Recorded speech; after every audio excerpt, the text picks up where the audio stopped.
تمیز خار و گل سے آشکارا، نسیم صبح کی روشن ضمیری، حفاظت پھول کی ممکن نہیں ہے اگر کانٹے میں ہو خوئے حریری۔ تو چلیے اس شعر کا مطلب بھی سمجھ لیتے ہیں۔ علامہ اقبال رحمۃ اللہ علیہ اس شعر میں کیا کہنا چاہتے ہیں؟ صبح کی نرمی و لطیف ہوا کے عمل کی وجہ سے گلاب کے پودے کی شاخوں پر پھول بھی کھلتے ہیں اور کانٹے بھی پیدا ہوتے ہیں۔ اس وجہ سے جہاں پھول میں نرمی پیدا ہوتی ہے، کانٹے میں سختی اور چبھن کی صفات آ جاتی ہے۔ ایسا نہیں ہوتا کہ دونوں میں سختی آ جائے یا دونوں میں نرمی پیدا ہو جائے۔ یہ تمیز نرم و سخت اس بات کی دلیل ہے کہ نسیم صبح اپنا عمل کرتے وقت اس بات کو مد نظر رکھتی ہے کہ پھول میں سختی اور کانٹے میں نرمی نہ آنے پائے۔ یہ تمیز روا رکھنا نسیم صبح کی ضمیر میں داخل ہے۔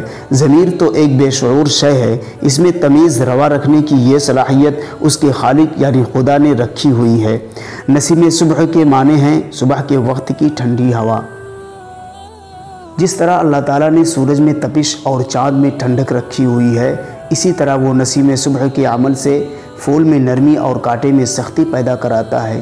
اس کے پیچھے مصلحت یہ ہے کہ اگر کانٹا بھی نرم ہوتا اور اس میں چبھن نہ ہوتی تو پھول تک ہر کسی کا ہاتھ آسانی سے اور بلا تکلف پہنچ سکتا تھا، لیکن اب ہر ہاتھ کو کانٹے کی چبھن سے بچ کر پھول تک رسائی حاصل کرنی پڑتی ہے۔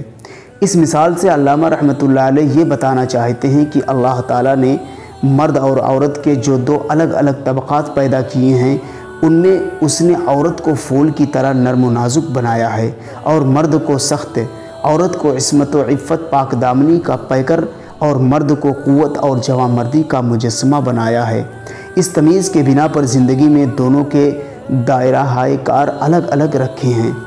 مرد اگر اپنے دائرہ کار سے نکل کر عورت کے دائرہ کار میں آ جائے اور عورت مرد کے دائرہ کار میں آ جائے تو معاشرے میں خلل پیدا ہو جائے گا، جیسا کہ فی زمانہ عورت کے مرد کے دائرہ میں آ جانے کی وجہ سے پیدا ہو چکا ہے۔ پھول اور کانٹے کی مثال سے علامہ یہ بھی بتانا چاہتے ہیں کہ خیر اور اچھائی کو شر اور بدی سے بچانے کے لیے قوت ضروری ہے۔ اگر ایسا نہیں ہوگا تو معاشرے پر بدی اور شر غالب آ جائے گا اور اچھائی اور خیر مغلوب ہو جائے گی۔ یہ صورتحال بھی عہد حاضر میں پیدا ہو چکی ہے۔ قوموں کو غلام بنانے کے لیے اور ان کے وسائل کی لوٹ کھسوٹ کے لیے تو ہر قسم کی قوت کا استعمال کیا جا رہا ہے، لیکن خیر اور نیکی کی حفاظت کے لیے جو قوت درکار ہے وہ کہیں نظر نہیں آتی، بلکہ بعض حالات میں تو قوت بدی اور شر کے پھیلاؤ کے لیے استعمال کی جا رہی ہے۔ اگر ویڈیو اچھی لگی ہو تو چینل کو سبسکرائب ضرور کریں اور کمنٹ میں اپنی رائے دیجیے اور لائک کرنا نہ بھولیے۔ اپنے دوستوں کے پاس اس ویڈیو کو شیئر بھی کریں۔